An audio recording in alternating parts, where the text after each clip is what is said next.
Hey there, thank you for clicking on this video.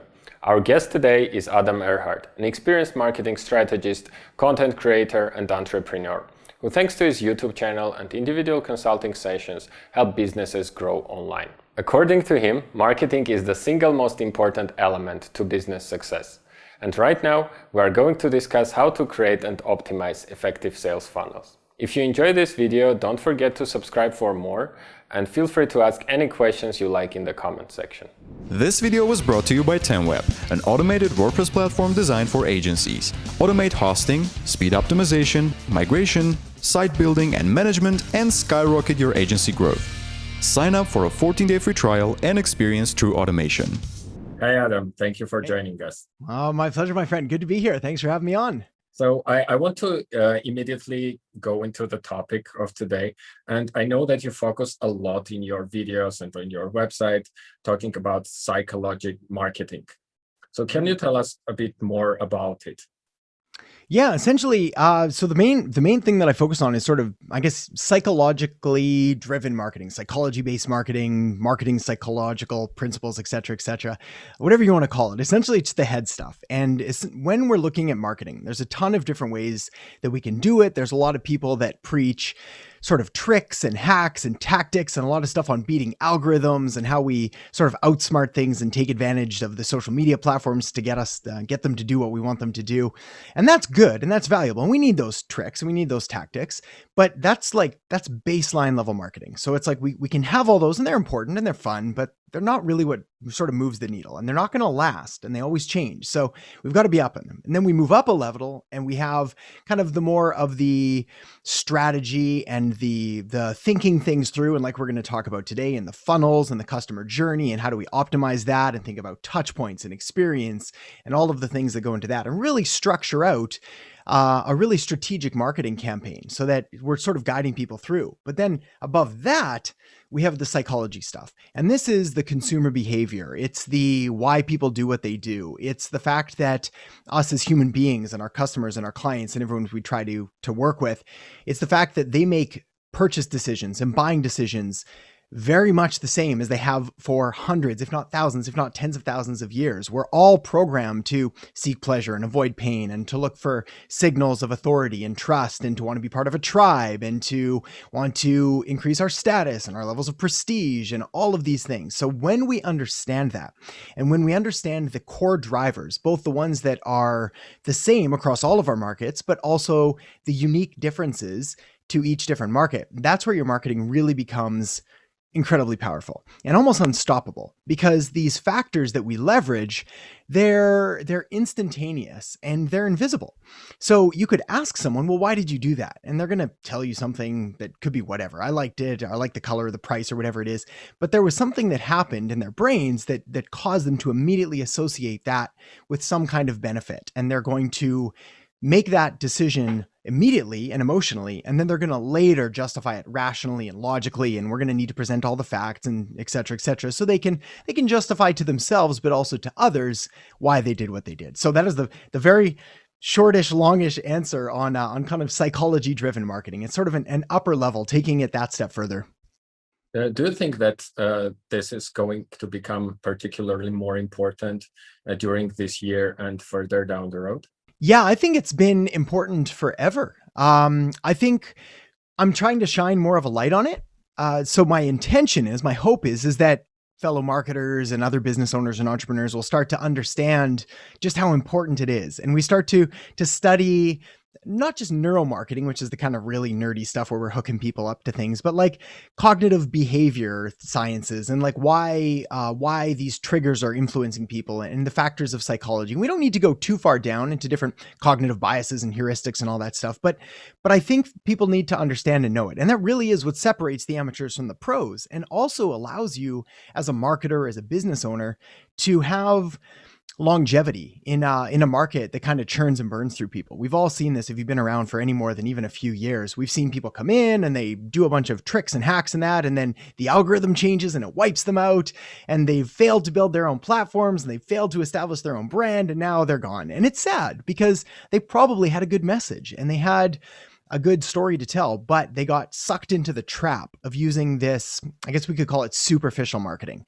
And it's really fun and it's really sexy and everybody likes it and it'll give you a quick win and a little bit of a buzz, but it's not going to last. So yes, it's just as important now as it has been, and it'll continue to gain importance as we continue to increase market saturation and levels of competitiveness, as our world becomes smaller, globalization occurs. We can now, I mean, you and I are talking from other sides of the planet. I mean, it's amazing now what we can do. So yeah, I think it's always been important, but I'd like to draw more attention to it.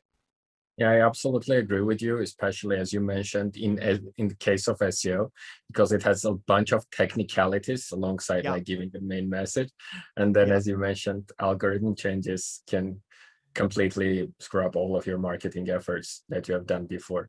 Very much so. And I think SEO is almost the perfect example because SEO, especially back, I don't know, say 10 years ago, it was so mechanically, algorithmically driven. Like all we did back 10 years ago was build backlinks and we would use keyword stuffing and we would use all of these really garbagey tactics to sort of trick the algorithm. And we would just stuff this page and it was nonsense. And people would stumble on these useless websites with thin content.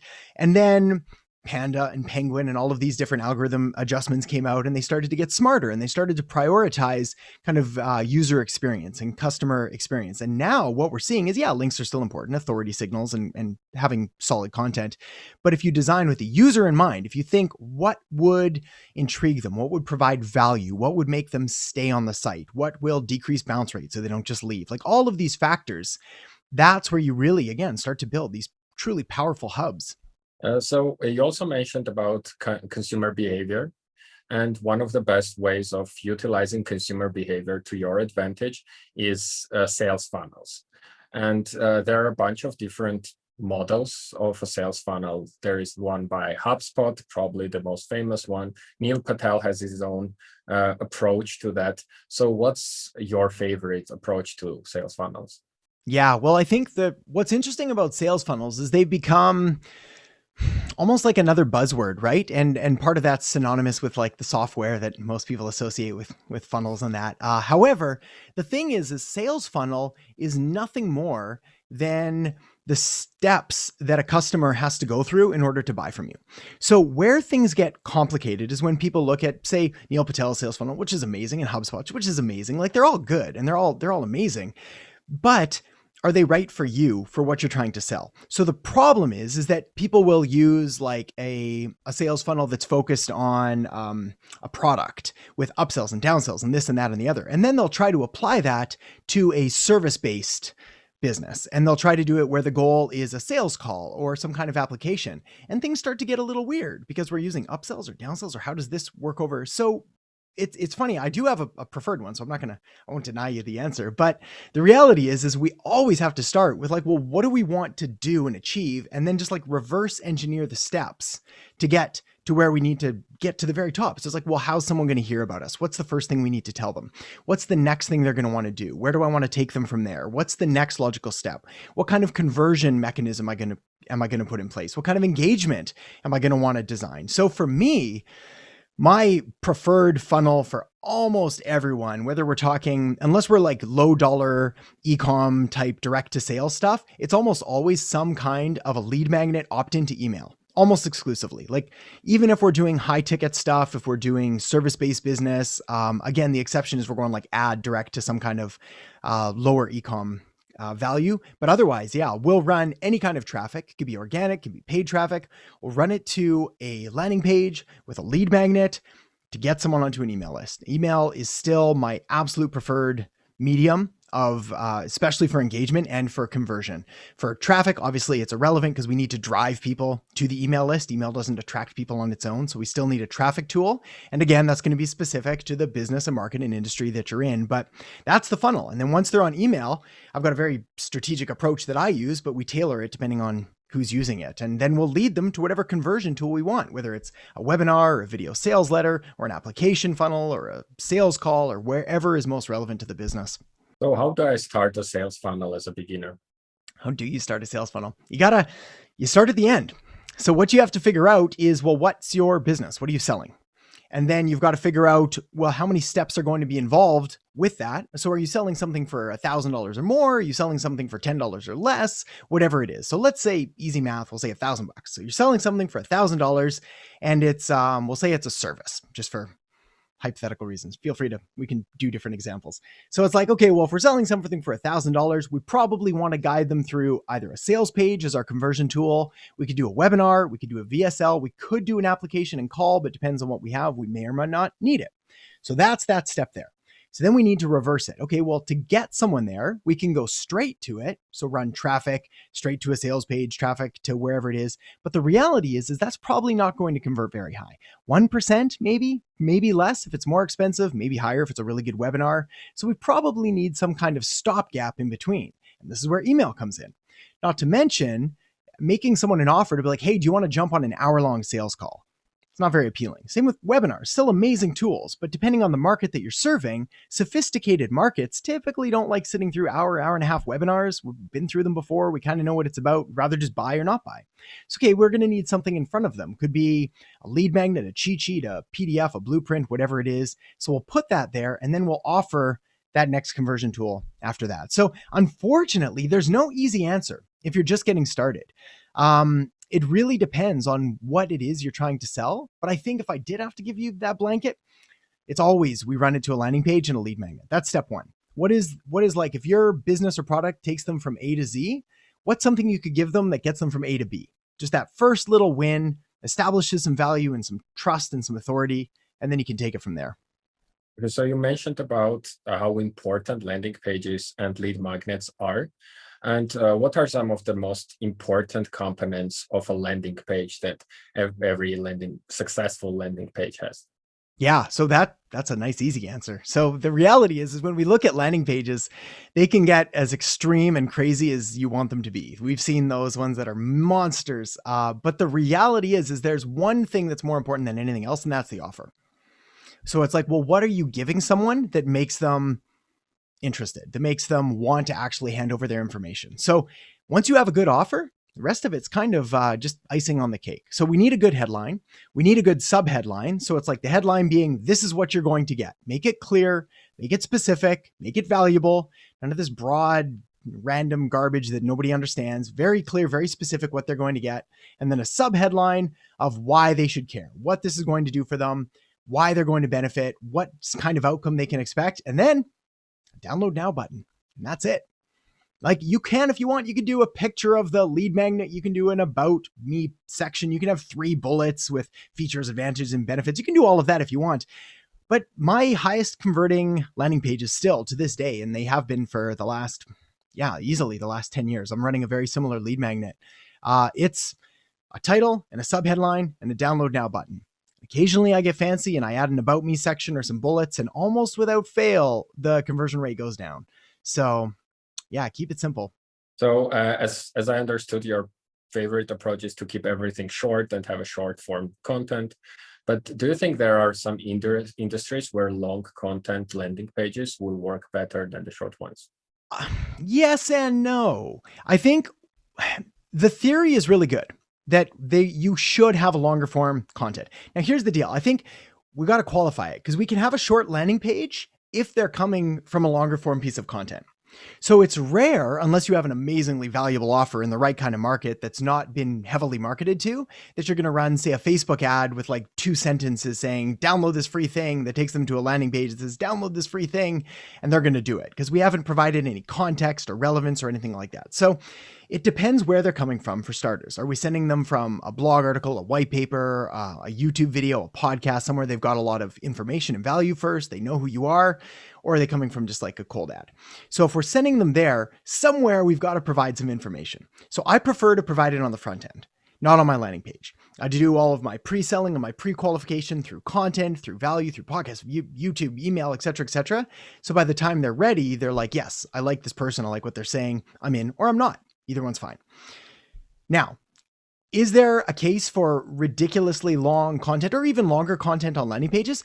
I would like to think so, but in my testing, we haven't found it to work as well. even when we've used, even when I've written some of my best copy and I brought in my best copywriters and my colleagues who are great copywriters, and we've written really good landing pages with long form copy that provide value and so on and so forth, we're still paying significantly more per lead. Now, you could argue, is it a higher quality lead over the quantity? But what we've seen is we just have such a big trade-off in the quantity that it doesn't really make sense.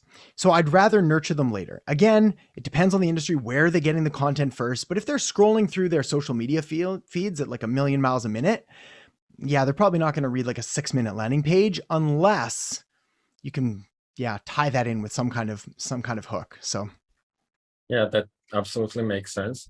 And I would also like to add here about the importance of the technical aspects of landing page if you are trying to get traffic to your website using SEO, as already mentioned before, and also like loading speed is very important if you doesn't matter from which sources you get the traffic into. And actually, we at TimeWeb pay a lot of attention to that, and we provide 90 plus PageSpeed score to all the websites hosted on our platform. So I absolutely agree with you about how landing pages should be optimized in all of those instances. yeah. And so you also mentioned several times about emails. So the logical next question should be, what do you think about lead nurturing, and what is the best approach to it?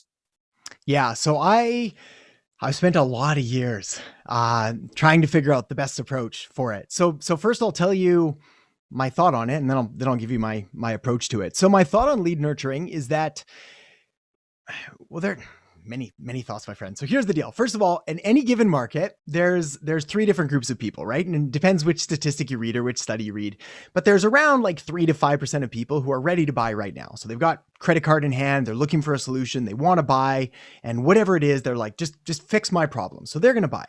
Then you've got around 10% of the market who are going to be buying in the next, say, 30 days, give or take. So they're in research mode, they're ready, but they're not fully ready. They're still doing a little more research. They're not fully ready to pull the trigger. And then you've got this 85% group of the market, and they're going to buy in the next 30 days, 4 months, 16 months, 18 months, like a long time. And this is the bulk of the market. There's 4 times more value in this group of people if you have the patience to be able to sort of continue carrying on the conversation. So here's the trick, and this is the balance.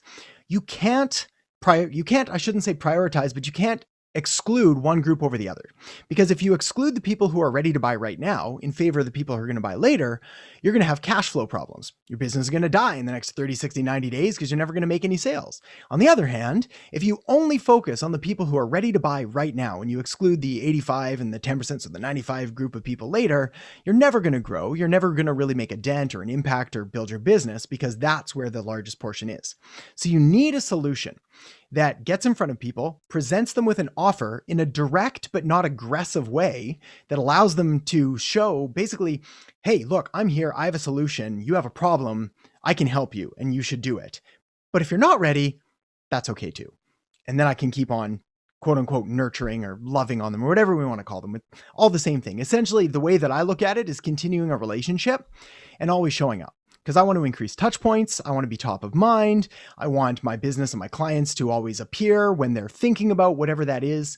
So my approach, and I have a whole system called the Everlaunch for this, which is essentially you come in, you get an offer, and then we continue to love on you, making strategic offers. And we're using sort of behavioral segmentation to making sure that we're not jamming things down your throat when you're not ready for it.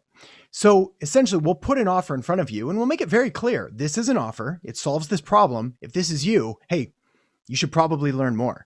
But if this isn't you, that's totally cool. Hang around, like enjoy the free coffee, take a walk. If you have a question, let me know. Watch a video, listen to a podcast, ask us a question, whatever it is.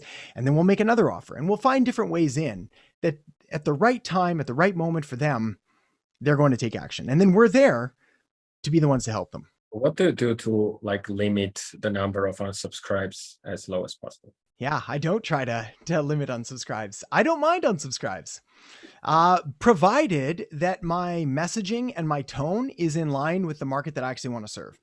So I might actually take an opposite approach where I try to encourage unsubscribes. And in fact, I'll often write an email saying, hey, if this isn't for you or you're done, you can just click that unsubscribe button. And I've found, which very, very counterintuitive, and it took me a lot of years to figure this out.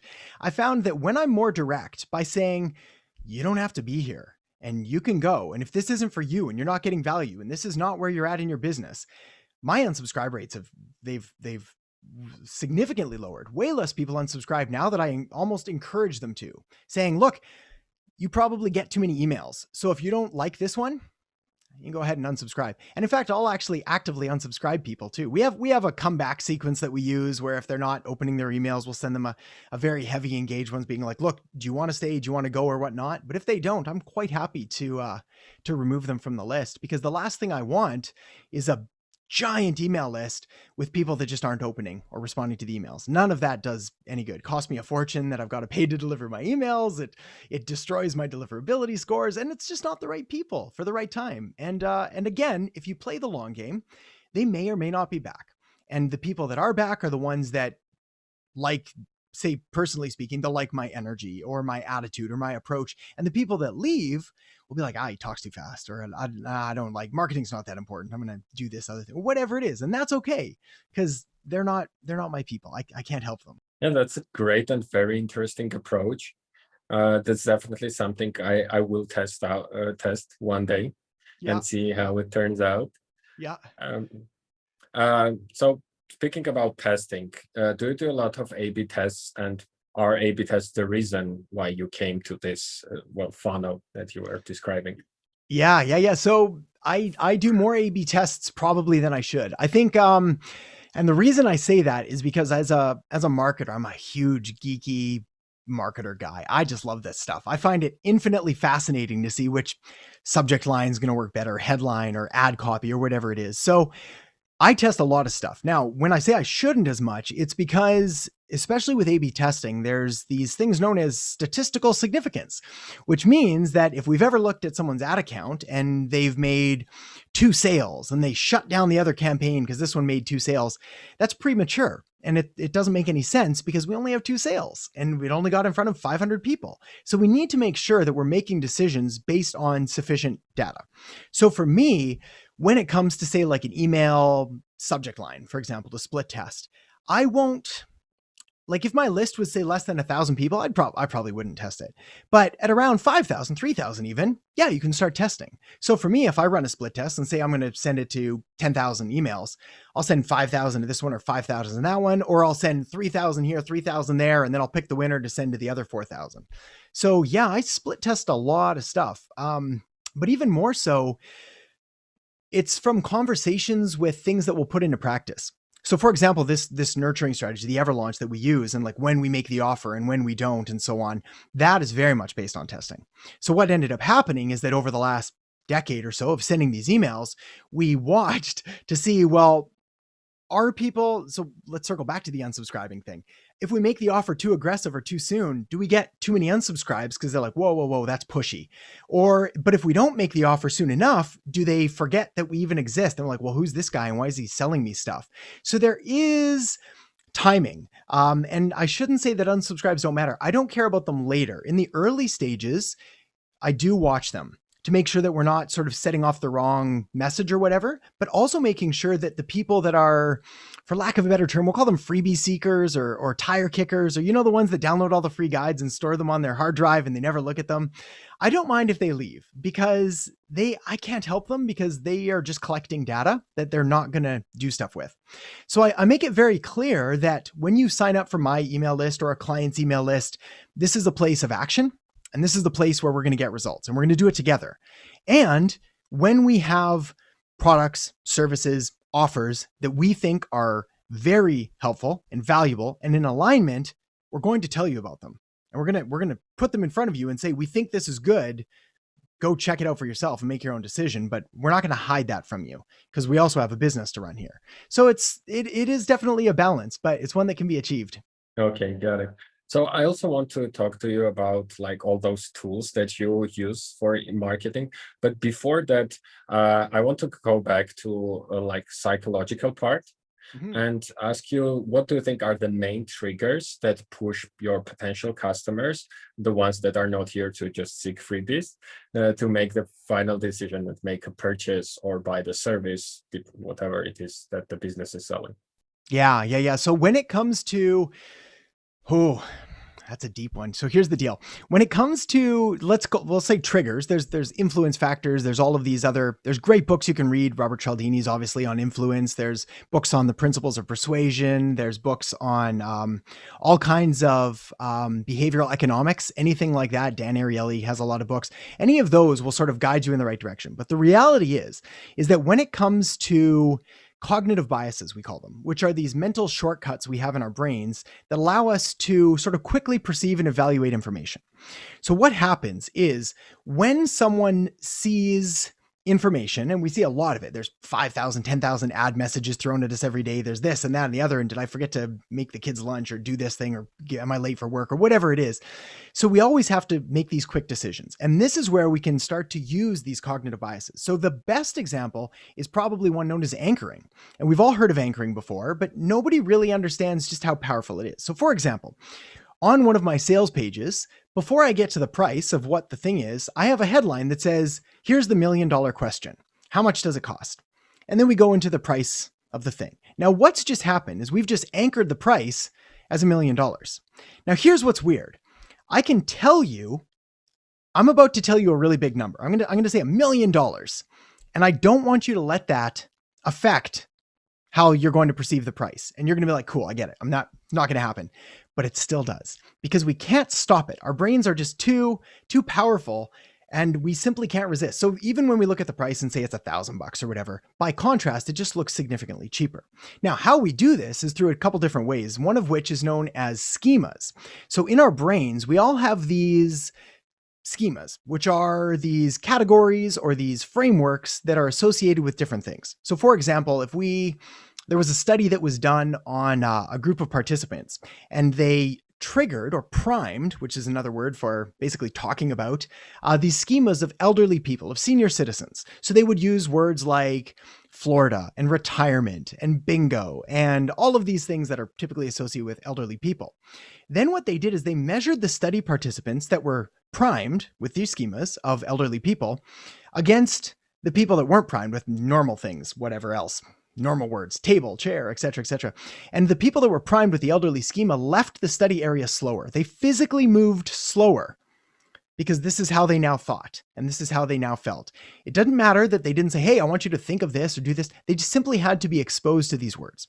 So we can do this in our marketing. We can prime our prospects, our customers, our clients, and we can activate the schemas that we want to activate by using the words, by telling the stories, by doing whatever. So one of my favorite examples is if I wanted to encourage you to be a little more open-minded, be more receptive to what I'm about to tell you, all I would have to do is tell you a story about a time that I tried something that I thought I hated and didn't like. So for example, I hate eggplant.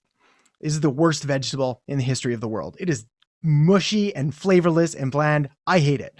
However, a friend of mine made me a dish with eggplant. And she didn't tell me that it was eggplant right away. So she made it all up and served it to us, and we all ate it. And I was like, it's actually delicious. And then she told me it was eggplant. And immediately I was like, oh no, actually I liked it so much. I went back for seconds, and now it turns out I actually really like eggplant in the right context in that. So what's just happened is I've told you a very benign, simple story, but we've activated a schema of trying something new, of being open, of being willing to change our thoughts, and then we can present an argument after that. Now, does this happen immediately? Yeah, kind of. But this is where email again comes in really powerfully, is that we can build these up over time. So we can activate this schema, we can prime this, and we can use this trigger, and we can anchor this perception, and we can use authority triggers here, and we can establish social proof and leverage the bandwagon effect by showing other people how they've done it. We can leverage status and authority and prestige and show them all of the ways that they're going to increase their standing in whatever circle that they're in by this. So it becomes very powerful when you start to stack these things on top of each other. So another tactic of like converting leads, especially in the decision stage, is discount offers. Mhm. So I want to ask you a question about that, because I also see there are some companies in the world in almost all of the industries that have those discounts like 24/7, no matter the condition. They just, that's the actual price that they are selling with. Yeah. So what's your approach? What do you think discount offers are a good way of converting? And what's the best way of presenting that discount offer? Yeah. So discounting is very interesting and very tricky. So here's the thing with discounting is the biggest factor is actually the competition and the industry that you're in. So is discounting standard practice in your industry and in your market? Like you mentioned, there's some companies that have it 24/7 all the time. It's just always like, if it's $99, it's on sale for $49, and that's how it is. Then when that's the case, you kind of have to. It's sort of like, if you're going to be competing with those, you're going to look pretty goofy if your price is just there or whatever it is, and there's no comparison. Now, the reason discounting works is because we're actually using anchoring. We've anchored the price as, look, it's $100, but you're getting it for 50. Plus you're getting a deal, and there's all sorts of other factors at play as well. But that's one of the biggest reasons. Now, there's dangers in discounting. Specifically, is what you're doing is you are, well, two things. One of which is you're actually discounting your value. So you're showing that, well, yeah, it's actually not really worth that. It's actually only worth this, and you can have it for that. So that it starts to get a little tricky. The second thing is you start to train your market and your audience to wait for it and to expect it. Just like nobody buys anything prior to Black Friday. And then we know Black Friday is coming, and people like stock up, and like Cyber Monday, and we just load up on stuff. There's a big thing in the music industry right now. All of the like plugins and that are on sale. I'm going to town. Everything's like 90% off. These software that used to cost $2,000, you're getting for $40 and crazy stuff. And unfortunately, I write to a couple of the companies because I know them, but it's like, guys, we need to find a better way, because this is not ideal. Because what's happens is now when someone buys something at say $2,000, they feel kind of ripped off when they see it for this price. And the second thing is the people that don't really need it, they can afford to wait. So do discounts work? Yeah, 100%. They work amazingly well, but you need to do them well. You need to take a look at your market, at what you're doing. You need to look at the specifics around the discount. And you also need to not get lazy, because discounts are kind of the lazy marketer's tool. Yeah, you could just charge less.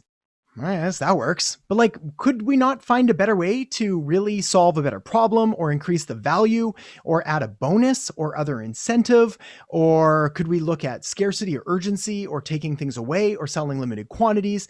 There's a number of other ways to increase the exclusivity and the desire and the demand for something, rather than just slashing the price. Because again, when we start slashing prices, we get into this really slippery slope where everybody just starts cutting out prices. And then it's kind of like a lose-lose race to the bottom, and whoever gets there first loses, but actually whoever gets there second loses. Because if you're the second cheapest, world's worst competitive advantage. Yeah, who cares if there is a cheaper alternative and it's your only advantage? That's it, exactly.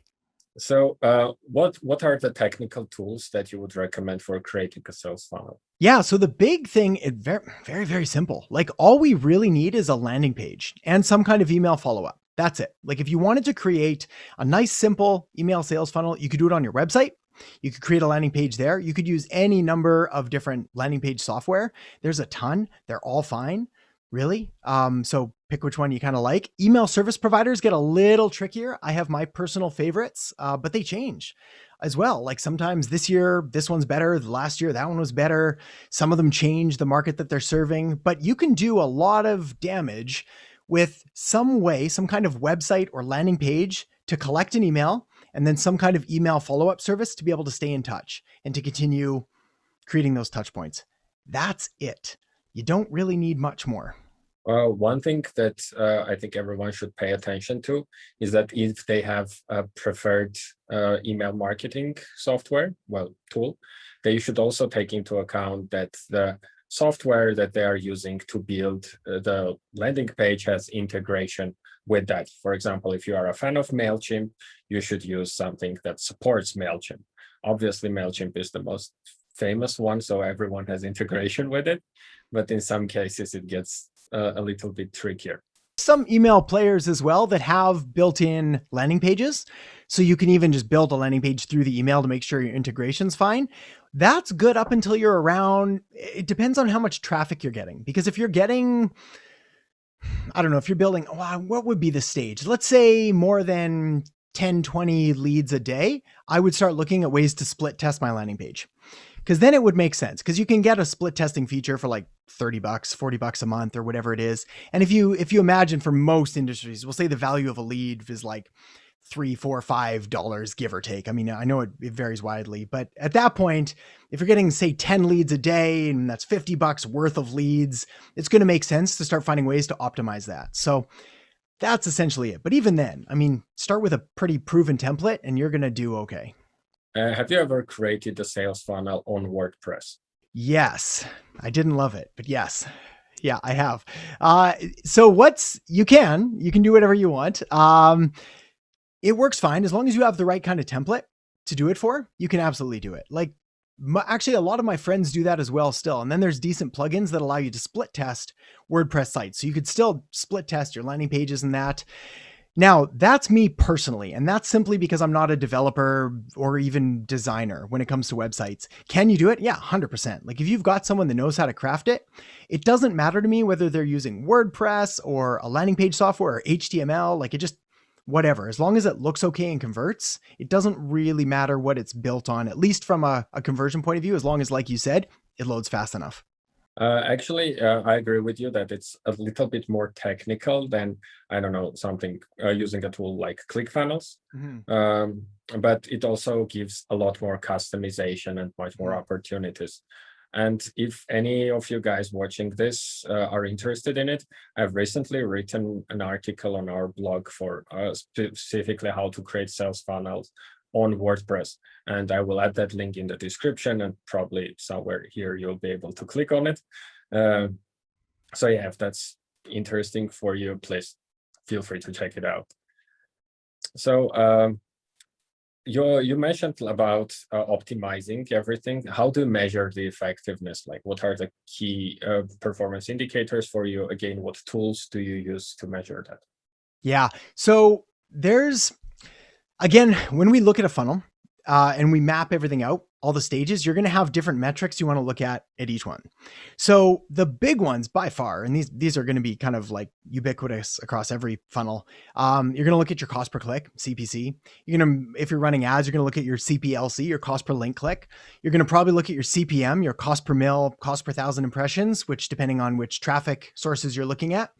You're going to look at your conversion rate at every stage. That's a huge one. So the big one for me is like anytime there's a massive change in the funnel where we're going to either weed out a lot of people or give them an opportunity to take that next step, that's where we're looking. So for me, the big ones are obviously landing page. So I really heavily optimize landing pages. I need to make sure that's converting at kind of minimum 30%. I'm shooting for 30, 40, 50, 60, 70 if we can. But again, it's going to depend on the traffic and how congruent it is and how relevant it is. My emails, when I'm looking at those metrics, I mean, there's a ton. You can look at open rates and click-through rates and conversion rates and so on. However, the way that I have it designed, I'm looking for a combination of open rates, mostly just so I can see that people are actually getting them, and more for deliverability. And if I need to clean my list out a bit. But I'm looking I have trigger links installed. So when I'll make an offer, I'll put in a trigger link. So when someone clicks it, it'll tag them, segment them, move them to wherever they need to. And that's what I'm checking to see what conversion percentage my trigger link has. Because that's showing how relevant my offer is, or if I'm in the right segment, or if I'm putting the right message out. But aside from that, like if you look at your cost per clicks and your conversion rates, I mean, at the end of the day, this is going to sound simple, but it's really ROI. It's return on investment. It's like, well, how much did I spend? How much did I make? Should I do more of that? Should I do less of that? And not a lot of people look at that. They're looking at things like, is my page growing? Am I getting more likes? Am I getting more shares? Am I getting more comments? And those are vanity metrics. So they make you feel really good, but they won't feed your family. So you've got to make sales, and you've got to track the numbers that lead to the sales. So those are essentially it. I mean, there's tons more we could look at, but those are the big ones. So what are some of the great examples of high converting sales funnels? Maybe something from your experience. Yeah. So hard to describe without showing you all the details. However, with the funnel that I've just described, that's about 90% of my funnels. And it has been for a lot of years. So really what we'll do is we'll run traffic. We'll say Facebook ad, organic content, wherever it is, and we'll run it to a lead magnet. Then the lead magnet will be delivered through a landing page. On the landing page, right after that, we'll have a thank you page, and we'll do one of two things. We'll either present an offer, which I tend to do less now. Rather, we'll get them to go confirm and double opt in through the email. Then we may start presenting our offer. And then we'll work them through basically the ever launch, which is providing those offers, doing the nurturing, et cetera, et cetera. But I'll use that for, again, around 90% of my clients, especially if they're in any kind of service-based business, any kind of coaching or consulting or course or agency or professional or anything like that. If we're running a e-com specific, product specific funnel, we still do really well with going like ad to sales page. And the ad shows exactly what we're selling. We don't take them to a category page. We don't do anything like that. Like, it's very specific. We have this thing. It solves this problem. Are you this person? Come and buy it. And there we will use discounting. So we'll use either bundled sales. We'll use flash sales. We'll use whatever we need to do. It's easier to do because especially with advertising, we don't need to show that to everyone. So we can only show it to certain people for a certain period of time, and it doesn't damage our brand. And then what we can do is we can follow up. So we'll have upsells and downsells and cross sells, but it all hinges on getting that email as well, because that's where huge amounts of money. We had a client last year that had been stuck at a decent number, but still stuck at around 7 million. And they'd been stuck at 7 million a year for around 10 years. And we leveraged email, and we took that from 7 to 10 million in 1 year, just with email. So it's like, again, I want that email because people still check it. They check it a lot. It still works. Everyone has email. We use email all the time. So that's the funnel. Yeah, that's really impressive. And do you think there is like a new spicy evolving trend in sales funnel creation in 2021? Say that again. Like, what do you mean? I don't know, maybe something people haven't figured out yet that is much more efficient now than it was later, or a new trend that people didn't discover up until, I don't know, a week ago or a month ago. Yeah. The secret sauce. We're looking for the Yeah. So so good news and bad news. The bad news is the basics are so boring. They're so boring, but they're so profitable.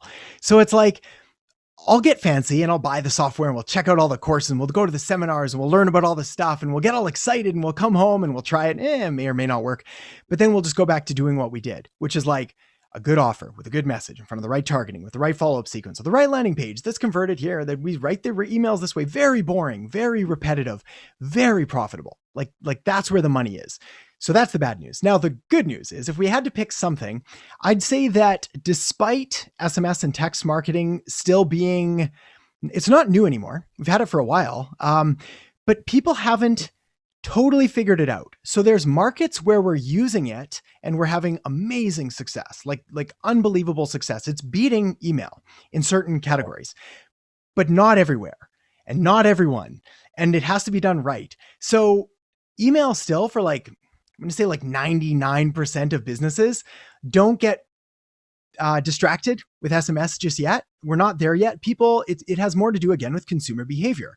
We're more open to getting an email than we are to having someone like interrupt our phone with an SMS in the middle of the day. Like that is, I still don't like it. I don't subscribe to other people's SMS lists, though I do to a ton of email lists. However, there's exceptions. I have clients that were running SMS campaigns and they're dominating with them, but they're the exception, not the rule. So keep an eye on it. It'll be interesting to see. That to me is the big one for the funnel. I think if I had to add one more thing, which isn't new, but people are starting to understand more, it's increasing touch points at every step of the funnel. So if you've got a funnel that's working okay, you're getting them into your lead magnet and you're sending them some emails and you're nurturing them, where people drop the ball is that they're not doing it enough. So what ends up happening, classic example, they'll get someone's email, they'll send an email, maybe they'll send 2 or 3, and then it'll be a week or 2 weeks, and then they'll forget, and then it'll be 3 weeks. And then there's a 20% open rate, which means this person hasn't heard from you now in like 6 weeks. So then when they finally get your email, they unsubscribe, and they probably mark it as spam because they don't know who you are. They don't remember signing up for your list. So for me, the big thing is, well, how do we increase those touch points? How do we give them the value they need? How do we provide a video and a social media post and another email and then another email? And then let's watch our metrics. And then how do we follow up? Maybe with a retargeting ad, or maybe we'll do this, or maybe we'll send them a direct mail piece, which still very much works. So there's always more opportunities. I think people aren't creating the content or the touch points that they should be. And lastly, what are some of the great resources to learn more about sales funnels and like digital marketing? Yeah, so many. There's so many resources. It's amazing. The amount of information we now have available, there's too much.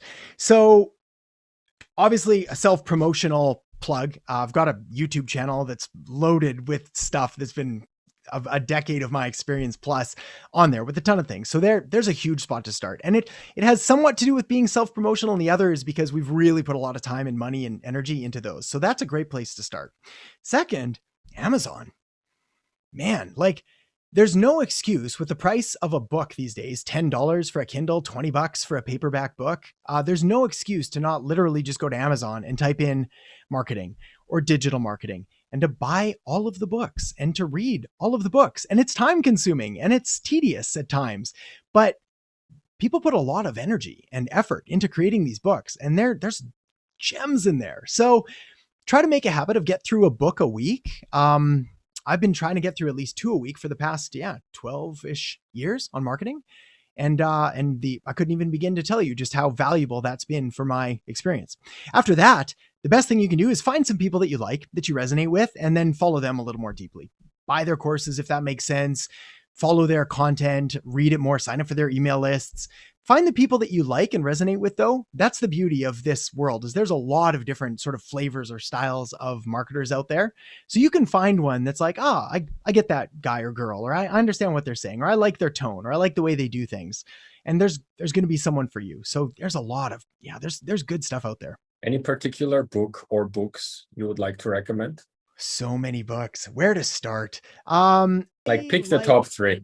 Let's pick the top 3. So let's go with, you really can't go too wrong with 80/20 Sales and Marketing by Perry Marshall. Perry Marshall is just such a genuinely good person, and it's such a good book. Now, it's a little technical, but it's so valuable, and it's sort of been the underpinning of everything that I've done in marketing, is always looking for the 20% of things that are going to give you 80% of your results. So that one's phenomenal.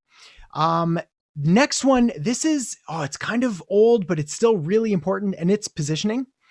That's just a good, important book. Now, it has to do more with big corporations and how they position their products and services against others, but there's still some serious gems in there. The other one, and this one's a little drier, but still important, is probably Influence by Robert Cialdini. That's one's just important to have. And then from there, that was 3 I know already. I'm going to give you one hidden gem that probably not anyone's told you about. And there's a book called Alchemy by Rory Sutherland. And that one is fascinating, and it's on almost behavioral economics and like why people do and how can we increase the value of things without changing them, but simply by changing the story or the perception or whatever it is that we're communicating about it. So that one's just fun, but that's a good spot to start. Yeah, I'll certainly add those to my library as well. And this was the last question I wanted to ask you. So thank you so much for your time. It was a pleasure having you here. Well, thank you very much for having me. It was fun. Always good to chat marketing. Yeah, thanks for all the information and all the hard-earned knowledge that you shared with us today. Oh, it's my pleasure. I'm happy to be here. Thank you for having me. Thank you. Goodbye. This video was brought to you by Timeweb, an automated WordPress platform designed for agencies. Automate hosting, speed optimization, migration, site building and management, and skyrocket your agency growth. Sign up for a 14-day free trial and experience true automation.